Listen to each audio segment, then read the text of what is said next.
Welcome to the Sessions with Sessions podcast. I'm your host, John, and we're a group of riders from up in Sudbury, Ontario. And talk about riding, talk about fat biking, talk about cross-country skiing last week, which was pretty fun, I guess 2 weeks ago at this point.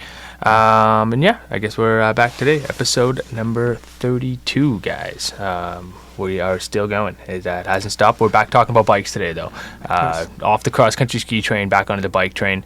And yeah, it's good to be back. Good to be back again. How's it going, Loken? Going very well, thank you. Yeah, and Professor Beavers? It's good. It's good. Semester 2 started today. Oh, that was lots of fun, in high school. So, yeah, yesterday was a snow day, right? So we all had to postpone the start of semester 2 by Convenient. a day. Yeah, Convenient. all the kids were so disappointed. I know they were crying when they came into class. Oh, that's good. That's good. Yeah. So we got a couple questions to start. Before we get into today's topic, so we've got Mike Woodcock asking here about importance of recovery and training. So Professor Beavers, I'll let you take that away since you're just straight up coming from CrossFit. Yeah, well, I think that the importance of recovery and training cannot be overstated. Like, you've got to recover if you expect to do something else the next day, especially as you get older. Maybe you can get away with that when you're, not that you should, but you could get away with it when you're younger. But the older you get, the more you're going to have to put some time into recovery, whether that's hydration, some stretching, good nutrition, and whatever else you choose to do. Some people like some supplements, but I mean, a lot of water and stretching and foam rolling goes a long way. Yeah, makes a big difference. Yeah. Anything to add to that, Loken? No, I'm completely with the professor on this one. When I started doing martial arts, recovery consisted of beer with the other people and doing it again the next day. Now it's all about the recovery drinks and making sure you're getting those rest rides in and spinning your legs out and getting rid of that lactic acid. And I can't train like at the level that Mike Woodcock can. He trains like an absolute animal. If I don't take recovery days off, my body just will fall apart.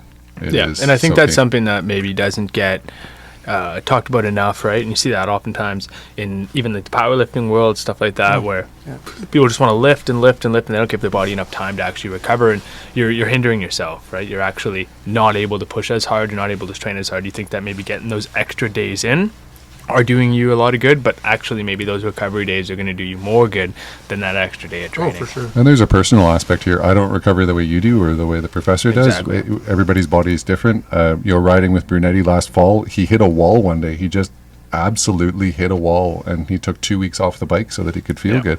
You have to listen to your body. You have to take care of it. I was looking at those, funny enough, maybe another full conversation for another day, but like the Whoop straps and those rings and stuff, and they can kind of tell when your body does need that recovery and how much, even Garmin has like the body battery, and it'll tell you, tell you like how much charge you have that day. Maybe if you need to add an extra recovery day here or there. 15 hours, Garmin says I need 15 hours to recover. Like 15 hours. Oh, there you like go. That. Good times. Yeah.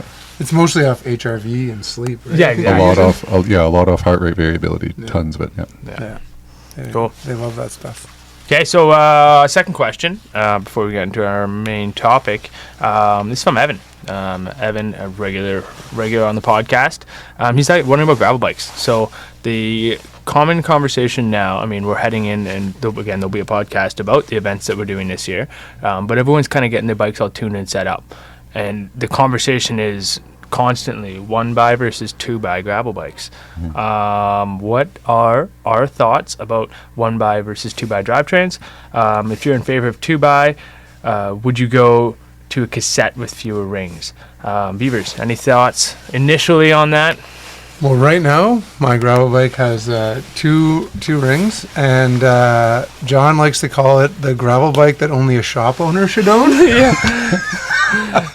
So, I don't know. I think that it's so far it's done me well, but I will say it probably maybe requires a little more maintenance. Now, I don't know if that's just that specific bike or if that's many or more common in a 2-ring setup, but... that bike's cursed. See, that's the well, problem with that one. So maybe I'm not the best person to answer this question. Yeah, we call it the lemon for a reason. It even has a sticker.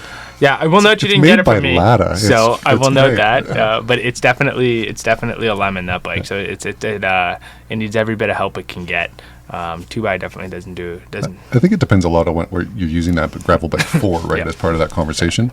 If you're going to be using a gravel bike as a part road bike too, as more of an all-road bike, then a 2 by setup makes a huge amount of sense so that you can take advantage of that gearing on the road. For me, I have a couple of road bikes. The gravel bike is solely for gravel. It's just for having fun on that stuff. So a 1 by seems to be simpler and give me a nice range and work well. Yeah.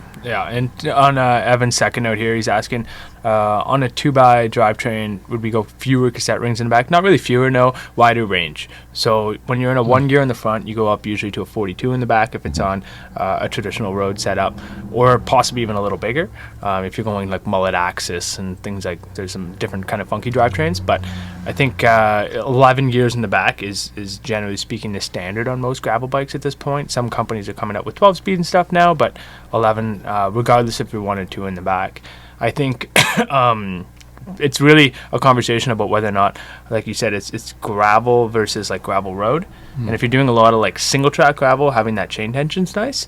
But I'm starting to find more and more myself with like the limitations with having a 1 by on a gravel bike are definitely there. Like we're having guys go up to like even up to 52 front chain rings to be able to get enough range out of the rear so that it can keep up on if we happen to pass on a road. But then they're really losing out on a lot of the easy gearing for some of the climbs. So it's very tricky. I think there is definitely a place for a 2 by as well. So I guess we'll have to have a whole podcast just on like gearing ratios at one point, because that's something I'm trying to figure out myself right now. I've been playing around with a lot of stuff, and I've been talking to Kelly, an athlete and a friend of the store, and he's doing some big gravel races this year. He's playing around with a lot of different combinations as well, but it seems like endless possibilities. Well, and as you and I were talking about before we started recording, it's an evolving market, right? There's no set answer yet, because what Campagnolo just came out with their gravel set last year. Shimano is 2 years into their gravel set, the GRX set. Well, they just released like their 12-speed drivetrain, which hasn't come down to GRX yet. But that's going to come down to GRX, which is going to open up. We'll see what that looks like for a range too. Like it's like it's that, like you said, it's fully evolving. But the fun and frustrating thing is that we're on the frontier of it. The shitty part of that is that you might buy something and totally realize it's the wrong thing, or something better might come out immediately. Right? Like if you buy, we were talking about shoes. If you buy a $500 shoe to use for gravel, then next year they come out with a proper gravel shoe. Like, oh well, you just kind of wasted a bunch of money. So making sure that you kind of dial in what you're looking for before you make a big purchase definitely helps. Making sure that you kind of identify your style of gravel, and I guess really at the end of the day, just look at what your friends are riding. Because like if everyone's running 2 bys and you show up with a 1 by, you're just gonna get blown up on the road. So making sure you get kind of what they've got is a good way to start. Yeah, absolutely. Good enough? That makes sense. All right. So thanks for the questions, guys. If you guys do have questions, we try to post on our Instagram before we start. You can always ask on there, or you can just comment on any of our kind of links and any of the times we're posting about the podcast, and we'll get to your question as we're recording. So into today's topic, guys. So we're gonna kind of talk about the taboo one, the one that no shop owner seems to want to talk about, but we're gonna go there anyways. The last week, Specialized made a pretty big announcement. They are the first big bike brand to announce that they're going direct to consumer. So what that means is, for those of you who don't know and are unfamiliar with how kind of this market works, as a shop owner, we sell bikes, so we buy bikes for a price and we sell them for a couple bucks more. It's basically what a bike shop does. And in exchange, they offer all these different things to kind of incentivize the customers to come by. What some brands are doing, Canyon being the first big one, was they came out with basically they're going to sell a bike, mail order right to your door, right from the company to your hands, no middleman. That removes the bike shop from the equation, and then that offers some other different stuff to go along with it, which we'll get into. But historically, Specialized, Trek, Giant, Cannondale, like the big companies, they were always through dealer networks. So this is the first time. I mean, Specialized did have some. They were selling, small accessories and clothing and stuff like that. And Trek took a different aspect. Trek started opening their own stores. They were opening Started- corporate exactly. stores. So you would go to a Trek store to buy your Trek bike. And what they were saying, hundreds of stores in the US, like 30 something in Australia. So a different business model there as well. Yeah, exactly. But still that same, from the brand to the customer. So I guess today we wanted to kind of go over that, talk about what it's like from different perspectives, kind of give our kind of 2 cents. Full disclaimer. So like we brought in Vivers here from one kind of perspective here. Loken being someone who's definitely shopped online and done stuff like that, Yeah. and then myself as a shop owner. Keeping in mind there's going to be some bias with the shop owner, so take that with a grain of salt. But All these viewpoints are biased. Yeah. Exactly. No For sure. unbiased viewpoints here. Exactly. But we'll be as honest as we can, guys, and as straightforward as we can. So hopefully you guys get something out of this. So from the start up, you guys all have bikes. So Vivers, where did you get your bikes? I've always bought my bikes at a bike store.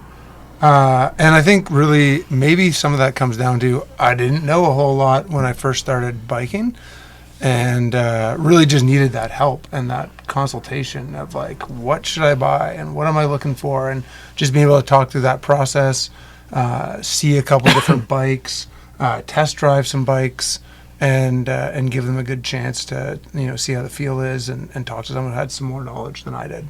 Yeah, so huge yeah, difference. so the shop's a good place to kind of like start your journey to kind of learn some stuff and find some things out. Yeah.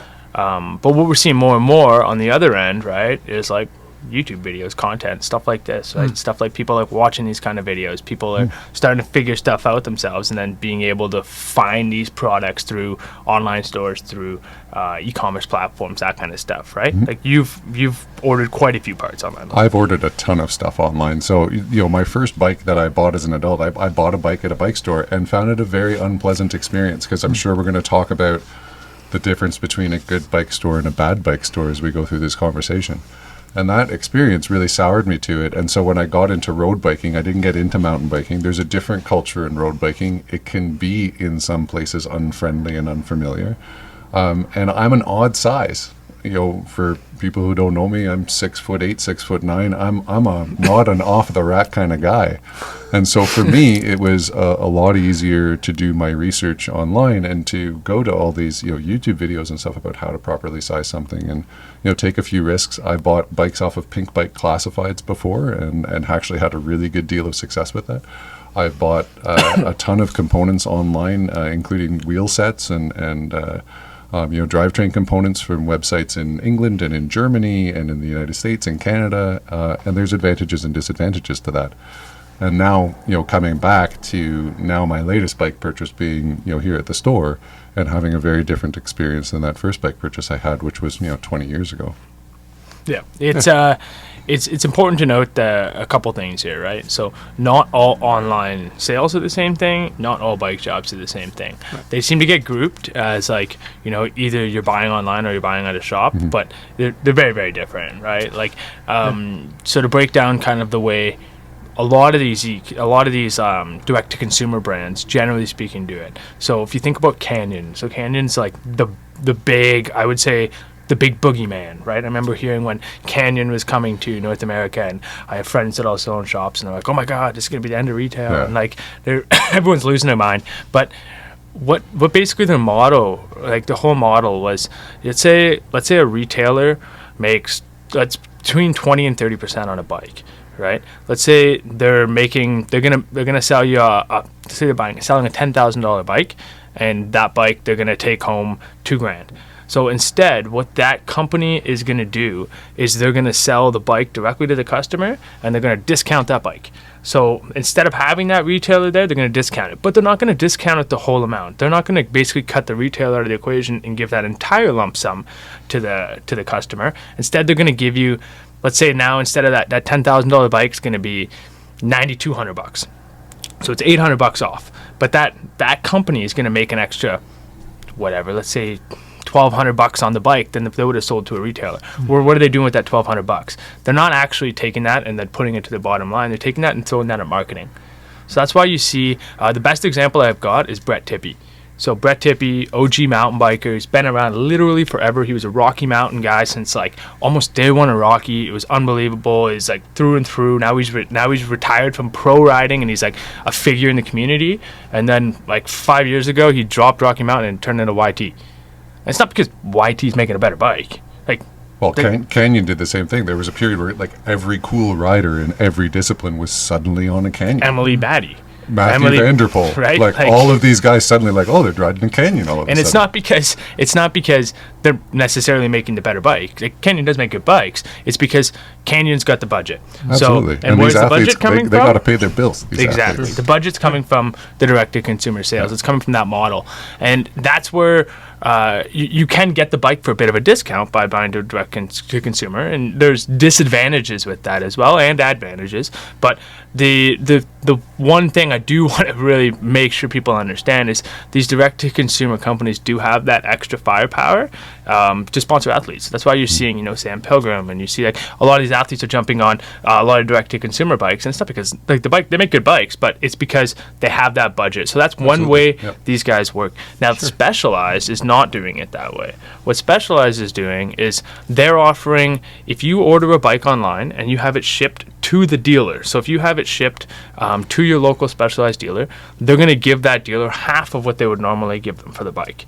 So they're still getting some money, and that is to build the bike and deliver the bike to the customer. So they have to build it and deliver it to you.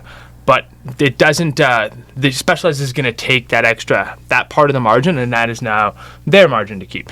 If you ship it directly to your house, that's all of Specialized, but they are not discounting the bikes. It's the same price to buy the bike at your retailer as it is to buy it from Specialized Direct. So different model. So you're not saving any money. You're not saving any money ordering it online with Specialized, but a company like Canyon, where they're direct to consumer, Right. the way they're kind of promoting it is through discounting the bikes. Sure. Well, but so really, And let me tell you, me buying a lot of the stuff online that I have, saving money has been a huge driver. To do I would say that's I am the not ashamed to admit that. No, I would say that's like really the reason you would go and buy online Yeah. for one of them. I mean, why would I want a Specialized bike shipped to my house when I could have gone down the street and bought the same bike for the same price and had an expert put it together for me and fit me on it? Yeah. Yeah, so that's kind of my criticism of the whole program. Yeah. But with that said, I guess let's say you live in a place where you're 200 kilometers from a Specialized store, Well, then they kind of get it, yeah, right? yeah. If you live in a place 200 kilometers or whatever, like really far away from places, then this makes a great lot of sense for anything. Oh yeah, like listen, we have there's a Specialized dealer here in Sudbury. Let's say you're the biggest Peter Sagan fan in the world, but you live in Iron Bridge. Like, what are you going to do? Right? Yeah. This provides an option that you didn't have before. So I understand that. Yeah, that makes a whole lot of sense, right? Like, But if you're living in a town with the retailer, yeah, like if you're not saving any money, right. like you might as well have your retailer deliver to your door.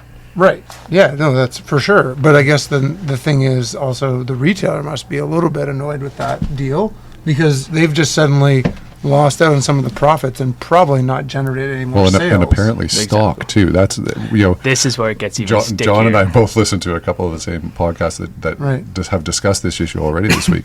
And Specialized had held back part of their production to make this initiative 15%. happen. So here's Specialized dealer at his shop in whatever city they are, Toronto, Ottawa, New York, whatever. Right. And they're starving for parts. They got people banging down the door saying, "I want my Specialized Crux. I need it now." And they can't get it. It's been on back order for 6 months, and then all of a sudden, Specialized kicks out the website and says, "Hey, you can order from us now. Look, everything's in stock online." Like parts as well. So But how do you not necessarily just parts, but bikes. So like Yeah, a shop might have a bike that's been sitting on back order for a couple months, Right. and the bike hasn't come into stock yet. They're Oh, waiting wow. for it to come into stock, and it comes into stock on Specialized's website. So how do you feel as the loyal store owner Yeah. and dealer of Specialized Sure. that you've been sitting here telling your customer, "Don't worry, Colin, we'll get it for you. Yeah, man. yeah. You're number Yeah. one on the list." And then all Yeah. of a sudden you come in the next time and you go, "You know what, Mike, you were full of it. I just went on Specialized website and ordered it today." So Right. the And now it'll unfortunate be at thing- your door Yes. tomorrow and you can put it together for me. Exactly. So that's unfortunate, and I think that's just kind of a timing thing, honestly. And like I know that it's a pretty easy to take a shot at Specialized about it, but I won't because They weren't planning this during the pandemic. They had this plan exactly. before It's the pandemic. Sure. Like once the supply supply thing is figured out, that'll be a thing that won't really have that same negative consequence that way, because you can also order your bike from your local bike shop. You can go into the shop and say, hey, listen, I would like this bike, and then they can order it for you, and then they'll get the full margin if you want to support that shop. Right. But the next question is who's the next one, right? Giant Bicycles is sitting there. They're still the largest bike producer in the world, I believe. Yeah. Trek's So- next, Trek. for Yeah, sure. Giant Trek's is next. sitting there going, Why okay, am I not well, making I don't have Trek stores like Trek does. Trek runs part of their dealer network themselves, so Yeah. they're in a different situation. Right. And Specialized just figured out how to way to make a little bit more money and control the stock. So why wouldn't I do the exact same Yeah. thing as Oh, a Giant? yeah. So- I'm sure it's coming, I guess. I guess this is a good time to like kind of take a pivot here. So it is something we're seeing across the board. Like MVMT Watches has been doing it with watches for the 10 years Yep. now. They're seeing that with, like, you see it with tons and tons of stuff. This direct-to-consumer model is not going away. It is something that's escalating time after time. A good thing, an interesting way that the guys, it was the Nerd Alert podcast, was saying the bicycle industry has been in a weird spot because it's been kind of shielded from all this for a significant, like we haven't had to really deal with the internet Right. forever.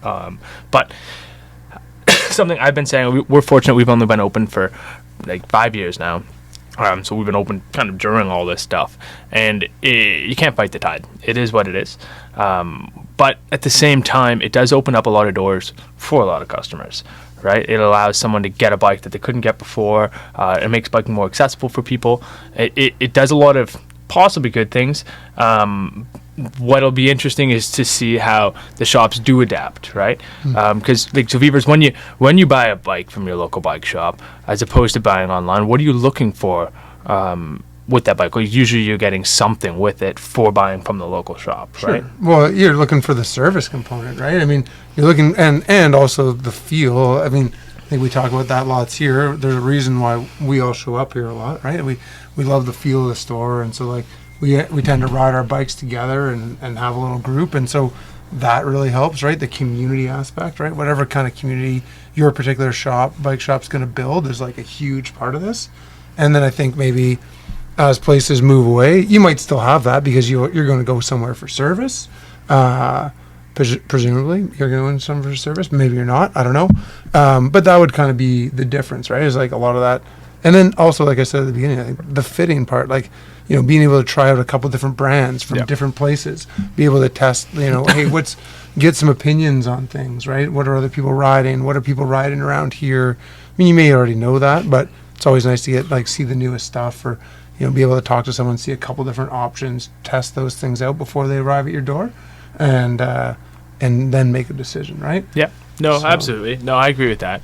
And I think there may be kind of some voids to fill when you start seeing stuff like, you know, Trek shops, and you Yeah. start seing stuff like those kinds of things more often. I mean, up here in Northern Ontario, we won't. I don't think we'll really be No. seeing. We ain't gonna that see kind a of Trek stuff shop. much. No, probably Right. not. We don't have the I think it'll volume be- sales. But to your point, Colin, like, you know, being the guy that bought the stuff off the internet and kind Yeah. of did it on my own for a long time, I also figured out how to do a lot of the service on my own. I Yeah. can do most things on my bike reasonably well. I'm not going to Nice. claim I'm a full shop tech or anything, but I got my, you know, disc brakes aligned to a point where John said I didn't do a crappy job. Nice. So, There you go. Perfect. Well done.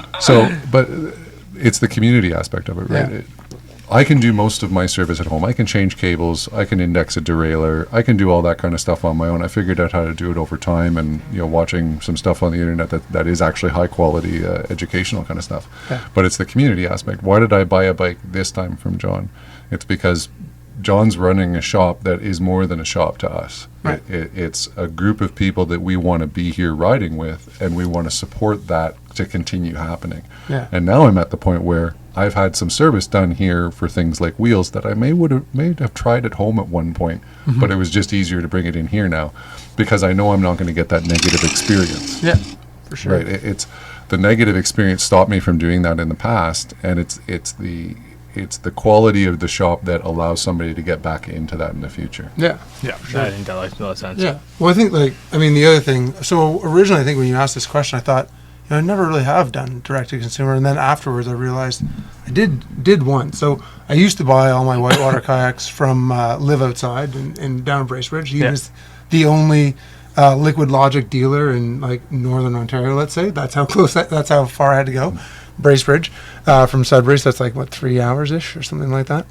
So, but then eventually Liquid Logic went direct to consumer. which, okay, in a whitewater kayak is a whole lot easier direct to consumer because there are no moving parts, right? Yeah, the kayak it shows They up. come pretty much assembled. Yeah. Oh, yeah, they come It's- assembled. You tighten a back band and you maybe like, you change your foam around a little Yeah. bit and use some ABS cement. Like that's it, right? So it's not like, and you're never taking that in for service. It's not like, No. you know, like Live Outside was a great shop. It was nice to go down there, but I didn't really, you know, it wasn't like, oh, I'm going to be here every weekend getting this thing tuned up, right? So But buying that it's online, super hard for it made when real- it comes to just cost. Yeah. John can't compete on just cost, Right, right? Like exactly. I bought a set of wheels. I have a Vision set of wheels for my road bike. Your Yeah. Aero wheels, 42 mils. They're great. I paid half of what I would have paid right? in a shop in Sudbury or wherever. Yeah. Instead of getting them shipped from a website in Germany. And the Sure. shipment showed up 4 days, 5 days. This was pre-pandemic. Yeah. But 5 days to my house and I paid half the cost. Right. So how do you compete with that? You have to be more than just selling stuff out of your store. That's Yeah. what you have to do. Exactly. Yeah, Exactly. For sure. This is kind of where it brings me to kind of my next point here, and this is kind of it's it's kind of the foundation that our shop was built on, and this is kind of an easy way for me to give you guys my unbiased opinion about this whole thing. It is very biased, but at least it's honest. But really, at the end of the day, guys, the bike shop is here for the customer. We are here for you guys. We are here to service, to help, to do everything we can to make your experience riding bikes better. That's the long and short of it. The idea that you need to support your bike shop and that you need to keep your bike shop afloat is kind of silly, because the bike shop needs to bring you in. The bike shop needs to do stuff to bring that customer around. The bike shop needs to earn the right to be around and have that customer in through the door, and they need to appreciate those customers. In today's age, if you're going along, like I remember I used to work for a guy who was in town who owned a bike shop, and he doesn't own a bike shop anymore. But I remember listening to how it was back when he started, and it was, you know, he would just be able to put snowboards on the wall. People just walk in and buy them because you need to buy snowboards, and where else are you gonna buy a snowboard? You buy them here. That's not how things are today. In today's world, you not only do you have to have stuff in the store to sell, you have to have the right stuff, because people do their research. You can't tell someone who's 6'9" that, yeah, bro, you could make that medium work, just a longer 56, stem. it'll be perfect. Just a little longer stem. You try sliding the seat back a bit, right? Got a setback seat post for you. Right? Like we have the story of Brunetti, who when he had a Cannondale, so terrible. But anyways, he had a Just Cannondale. hold it back. You can do it. And he went into a local store and had asked for some parts for it, and they said, no, you can't get parts for this. That company's gone out of business. Which is And he not just true. not Yeah, true at not all. true. He just Not true. Googled it, like, is Canada out of business? No, they're not. They're still Well, I think around. what, Like it's what what it I'm getting at. fundamentally comes down to is you want to find a bike store that is going to give you the best advice and tell you to buy the right things, whether they have it or not. Exactly, and that's kind of what I'm getting at. Is if, and I don't necessarily, as a bike shop, as someone who's never been a Specialized fan, just like their whole business practices and everything, I don't really like the way that they're doing it. However, when I look at companies like Canyon, I look at companies like YT, I look at those kind of guys, and don't get me wrong, like I have plenty of people that I ride with, customers of mine, friends of mine, that have bought bikes from, you know, Commensal and all that kind of stuff, and we still service them, and I encourage them to buy the bikes if they're a good bike, and you can get that service, then why not? As long as you're getting that discount, as long as it gives you something that gets you on the bike, as long as they're making a good Well, bike. you and I had this discussion. You know, I bought a gravel bike for my wife. It was going to be the first bike that I bought here at the store. But hey, pandemic parts, all that normal stuff. You didn't have anything. I found a bike in town. We looked at it together, and you went, "Oh, that's a really good bike." And I agreed. I thought it was a fantastic bike. It's a great bike. You should buy that bike. So that's the bike store that I want to go to, right? Right. Yeah, it's changing your attitude towards servicing the customer.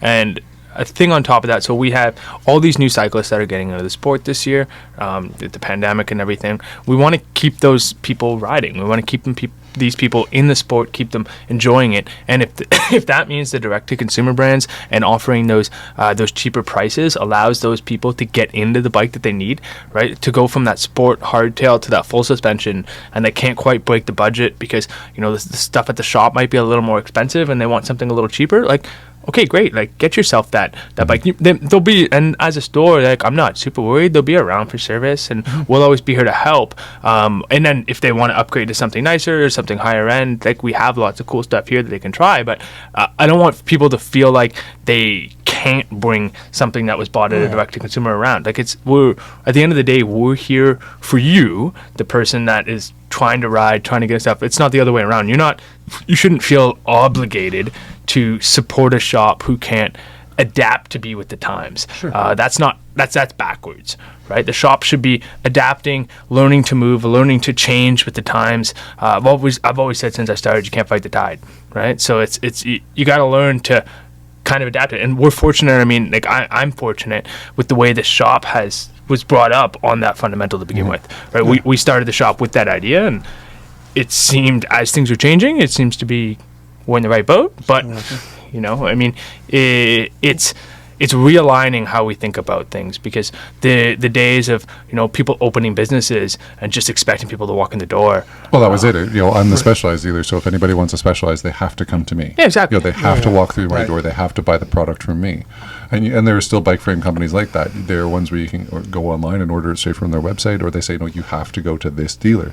That's why they're insulated. But you're right. What happens to the distributors now as the game changes? If a couple of bike shops close, and because the distributors need bike shops too, they can't only be online. It's a necessary part of their business as well. So it'll be interesting to see how they change their approach in the coming years to adapt as well. Right. Yeah, hopefully, right? And I hope, like, the weird specialized, like, half in, half out model, I think that's a little weird, and their timing is a little greedy. But like, that aside, I don't think, like you said with your kayak, right? Like, when it's delivered to your door, easy, grab and go, you can't blame anybody. Right. I think the only time you do run into some issues, and I've seen this with friends of mine that have bikes, and myself even with direct to consumer stuff, is if you have an issue. So it's warranty. Yeah. It's warranty. Warranty can be so making sure you do your research, because if you're buying a bike, like, so a perfect example actually is Specialized. So Specialized just had this massive recall where all the steer tubes of their highest end bikes just aren't attached anymore. They come off. So that's not good. they're basically made out of paper mache. So if you have something like as big as like a recall happen, you don't have a shop to call. Right. You don't have someone to call to, like. That's kind of where I would hesitate. And again, it's one of those things, right? There are good online retailers and there are bad online retailers. Exactly. Sure. I've dealt with some online retailers and done warranty claims through some online retailers. It's been a really good experience, actually. Yeah. And I've done some where it's like the website for the fatty strippers for the fat bikes, where you go on and you're like, ooh, is my credit card number going to get stolen on this website? Right. Is it going to be all good here? Not to say that guy doesn't provide great customer service, because he says he has. Great. He's great. But there are bike websites out there that are selling a product that is some kind of closeout, and they're not going to back it up. They're not going to provide you any help. The same can be true for in-store too. Yep. It's something that we've always been a big advocate for. I mean, there's some brands that you'll notice that we used to have in the store that we don't have in the store anymore, and that's for these reasons. And it's we've had that negative experience, so we only stock stuff where we've had positive experiences dealing with them all the way through. We can stand behind their products, but it's a little tricky when you don't have a store kind of as your middleman, as your broker that way. They're an advocate, right? You're Exactly. advocating for your customer. Right. So if you have, let's say you've got this bike, like I have one customer who has a slope style bike, and the bike was just made wrong. It has like the bushings in the back. He keeps blowing through bushings constantly, and then also he has these cable guides that are sticking off the side of it.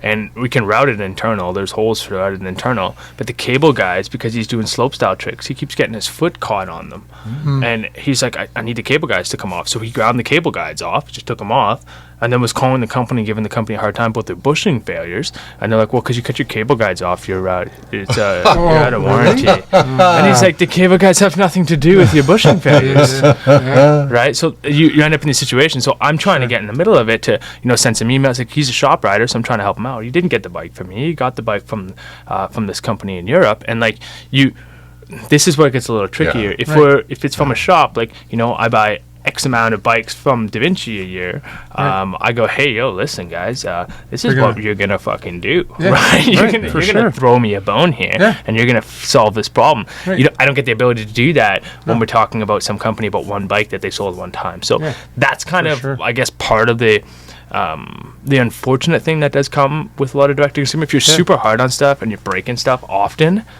you might want to just invest in a bike shop, like strictly just on the fact of like being able to make that. I have another customer actually, not off the top of my head, like he breaks everything, absolutely everything, and his bike's in here every second week, but like at least I can take care of them every second week. I have no problem doing it. Like we give a year servicing with our bikes, and like we're unlimited time, so like we'll just keep fixing his bike. If you were to buy that online and bring it in every 2 weeks, he'd be like a couple $100 every couple of weeks. That adds up. Yeah, for sure.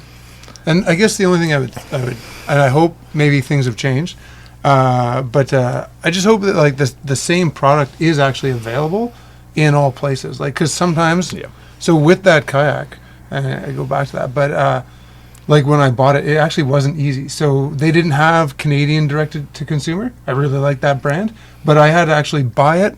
I knew a guy who was going through the States. I had it shipped to a friend of his house. He picked it up, ran it down a river It got confiscated at the border because he was a drug mule. He ran it down a river one time, put a couple scratches on it, and then strapped it to his roof and drove it across. Yeah, because you can't drive it across new, because otherwise you hit with duties. Yes. Yeah. So my sense is things have changed, and now companies have figured out all that import stuff. Yeah. But it was To a much really greater hard. degree, yeah. It was really hard at first, and so Did you just admit to some kind of fraud? no.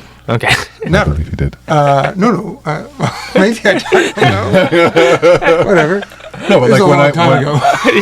when I ordered that set of wheels for my road bike, right? Even with the intense discount on the set of wheels, they were $600. But you go through, and it's a German website, and you're thinking, "Oh God, how is it going to get here? Yeah. And when is it going to?" You click, and it says, "This is your delivery date. These are the duties. These are the taxes. You pay this amount. It arrives to your door. You're done." Right. That didn't exist 3, 4, 5 years ago. Yeah, Right? exactly. That level Right. of Well, even Yes. now, Right. now it doesn't from some brands. Like that's Yeah. what people are saying Yeah. about Canyon right now.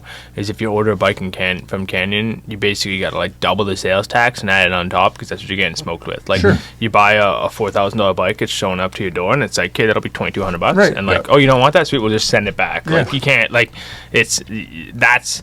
You got to really think about that, and you're absolutely right. There is a lot of buyer beware when shopping online. Check where the website is actually based out of. Yep. Usually those websites, particularly the big ones like Chain Reaction. Everybody, if you've been buying stuff, you've probably been on the Chain Reactions website at some point. It's the biggest bike store online. Yeah. They have a really good section about if you're in Canada or the United States, this is what shipping like. This is what you pay need for to buy duties. the duty You included sure shipping. Yeah. Yeah. You for absolutely it. need to, man. The amount of times I've had stuff show up and go, yeah, I'm not paying that. Like, Yeah. you mean I buy a $6 thing and it's going to cost me $50 in duties? No, thank you. Send it back. Right? Yeah. Like, Exactly. And if you do that, if you put in that research, then you can really benefit from it.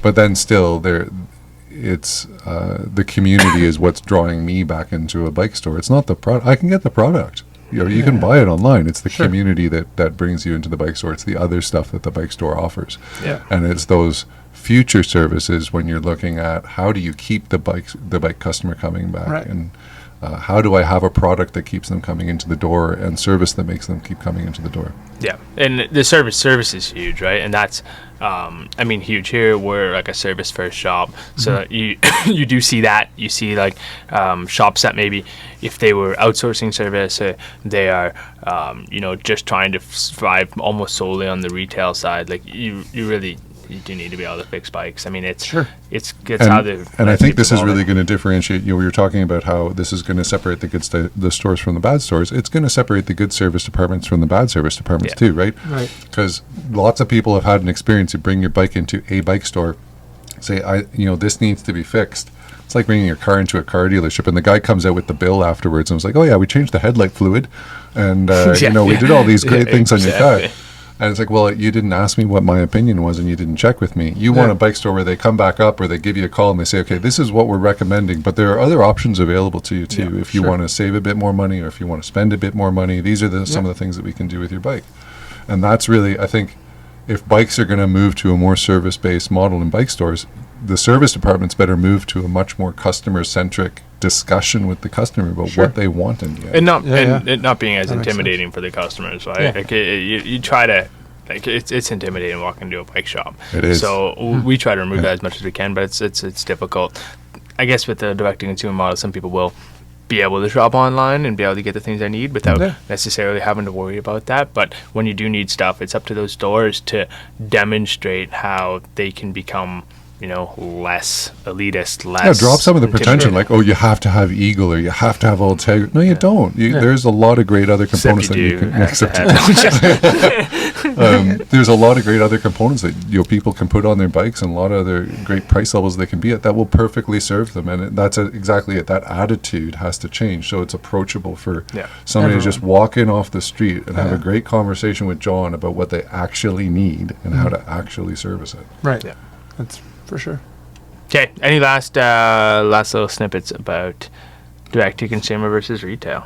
Not for me. I don't think that. I think we kind of covered most of it. I don't think it's the last time I'll buy stuff online. Like, I'll be honest, I'll buy stuff online in the future. Yeah. But I think as that model continues to change, and as I continue to get involved in a shop that has more than just walls, then that's going to continue to change where my money gets spent too. Yeah, and I think it's up to the shops to keep changing, right? It's up to the shops to keep adapting, keep finding ways. But like I said, you can't fight the tide. So there's no sense in shops penalizing, like I've heard of that, and penalizing customers for buying online, penalizing customers for ordering stuff, for not shopping with them. And that's not fair, because at the end of the day, we're here for you guys, not the other way around. Well, right? And the way this is going, like, honestly, you can say in 5 years, it's not just going to be Specialized, it's going to be Giant, it's going to be Cannondale, Absolutely. It's going to be Trek. They're all going to be doing this. Yeah, but you will see some companies start to adapt as well, and I'm hoping that it ends up with a all across the board reduction in price for bikes. So that would be nice, is if everyone got competitive.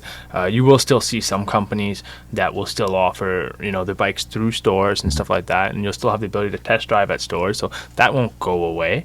But you'll definitely see some changes, so don't be surprised. But at the same time, guys, like, if you have questions, I don't want anyone to feel like they can't ask. If they, they're like, oh, I had a question about that bike that was only available online. No, you come stop by, check it out. We can sit you on a bike that's similar to get you kind of feeled out for reach. Like, we have no problem with that at all. Right. So it's kind of been our stance since the start, and we don't want anyone, if they haven't been in yet, to feel like they can't come by if they picked up a bike elsewhere or parts elsewhere and they need help or any of that kind of stuff. No, it's really important. Like, looking at, I've never mountain biked before. I've asked some pretty stupid questions about mountain biking in the last year. You have, man. And you need to be in an environment where you can do that, right? So I guess that's it for our topic. I do want to make one quick note. So we did get a follow-up question here, which I think we do have enough time left to hit the follow-up question. Perfect. So we've got Mr. Josh Reed. Mr. Josh Reed is more of a follow-up comment on Evan. Evan was asking about going 2x versus 1x, and now Mr. Josh Reed is wondering about maybe selling his road bike and his gravel bike to get one bike to do it all, and the one bike to do it all having two sets of wheels and running 2x. Yeah. Now, you guys, what do you guys think? So, Beavers, you've got just the gravel bike. Just the gravel bike. Now, if you could have road wheels for your gravel bike, would you want that, or would you want another bike as a gravel bike? For me personally, for how much road I will ride ever in my life, I would probably just get a second set of wheels. But I bet someone like you would probably say that that's not the best. I would want a road bike. Yeah, exactly. Like, that's not the best option, right? Like, no, it's a really good point. For the amount of road that you're going to ride, 100%, I think you would make the right call. Yeah. My summer is road riding on the island. I want a machine that's built for that. You want a fast bike. Yeah. Not like a great all-road bike with two set of wheels. It's still not going to be great like a road bike. Jack of all trades, master none, man. So I go through this every second year. So as I try to move through my bikes. I try to ride a bike, test something out, and then I try to get it into someone else's hands. So I'm constantly doing that. And I'm going to buy John's bike. He says it's going to fit me real good. It is, dude. You just need a really long stem. I want to see that. The Alibaba headset extender. Exactly. So it's I've kind of gone through this and come back multiple times here. And this year, I'm on the one bike to do it all. I'm on the the Rondo hurt, and I think if there was one bike to do it all, this is probably the one because it's 650. Slick looking bike. It's really good. slick It's looking Aero. It's an Aero road Yeah. bike that has gravel capability. So gravel wheel, and then it's got a flip chip in the fork, so I can slack it out, so I can run it as a proper gravel machine, or I can run it as a road race bike. Now, would I do it again? No, absolutely not. The problem with it is I really want to run like proper. I want to run 700 by like 40 wide tires On a gravel, yeah. on a Yeah, gravel bike. 100%. I want my gravel bike to be 2x mullet probably with some like really slick brakes. I want all this good stuff. I don't really care about it being aero. I want it to be light, but then I want my road bike to be really freaking aero. And Well, and there's a weight thing too, right? Like Exactly. when you're looking at a multi-purpose bike, your bike is a great all-road bike, and my bike, even in a 62 centimeter frame for a road bike, that bike is a shade over 7 kilos. Like it's yes, but like we're talking aero too. Like my bike is significantly more aero, and that's where like I want an aerodynamic road bike, but I also want a gravel bike. And like when you put them together, you end up with this really weird bike that like if I put 650 wheels on my bike, it works. But if you run it through heavy mud, it kind of scratches the shit out of it. Like it's like having Yeah, a sports car Jeep. Like I want it's my built sports tough car like a gravel bike, but aero like a road bike. Like I want my sports car to be nice and pristine and waxed and only go out on nice days. And I want my gravel bike to be my Jeep that I can smash the fuck out of. And like when they're both the same, I just feel bad every time I take it in the mud. And it's also not fast when it's on the road. So I'm like, I don't know really what I've done. So I go through this every other year where I end up selling my bikes and I go, okay, wait, I got a way to do this. I'm gonna get one bike. And then I get one bike, and then I go, oh, this sucks. I sell the bike, and I get 2 bikes, and then I do it again. I do the same with my mountain bikes. I keep... But totally to your point, Colin, like if you're doing a couple of 100 kilometers of road in your entire year, Right. get a different set of wheels. It makes sense. Yeah. 100%. Yeah, So it's all about, we talk about that sometimes, like why are you buying them? Like what are you doing? Right? Find out what you're going to do, and then you can make those choices, yeah, right? exactly. Like, so If you're gonna, it also depends on how long you're gonna have it, right? Like that's the thing I think about with road bikes a lot is they haven't changed a lot in the last years. Like disc brakes is the last time they really changed. So like you get yourself into a road bike, it is something you can have effectively indefinitely. Like they don't Absolutely. really change. Yeah. Whereas They a don't gravel take bike the is something you punishment. can, They don't take the Exactly. punishment of a gravel bike or a mountain bike. So you can Yeah. like there's some guys who come in here with like 20-year-old road bikes that are really friggin' nice bikes, and like I there's am no riding a reason to 10-year-old road bike, and that road bike does everything that I want it to do. Exactly. It's So, sensational. I think when you think about it that way, it is kind of nice to have 2 options because then when you have a fast bike when you do want to go fast, Right. And then you can hang all your bikes up on the wall, like I Yeah, do in my lots of shop, bikes. and there's lots of bikes, and it looks awesome. it looks amazing. Yeah. it's all about the looks. Yeah, it is. And It really plus is. one, So Dan. with How the many bikes appearance. is the right number of bikes? Yeah. The number you have plus 1. All right, so I guess that's it, guys, for episode number 32 of the Sessions with Sessions podcast. Thanks to everyone for listening. If you aren't watching this on YouTube yet, you absolutely can. We are working on getting it more findable. It just takes more time. It Yeah, takes if you- more views, more subscribes, More likes. more likes. Smash that like button, as Yeah. my kids would say. And then eventually we can Perfect. come up in the search menu. Because if you search Sessions, you don't get us yet. So No. we will get there. What about sessions with sessions? No? If you type in Sessions, then you might get us. Might get you us. might get us. Yikes. We're Bit by getting bit, there. man, bit by Yeah, bit. if you type in the exact name of the video, maybe. Maybe. All right. No, honestly, if you want to help out the podcast, easiest thing you can do is share it with one other person who maybe hasn't watched a video or listened to it before. Yeah, exactly.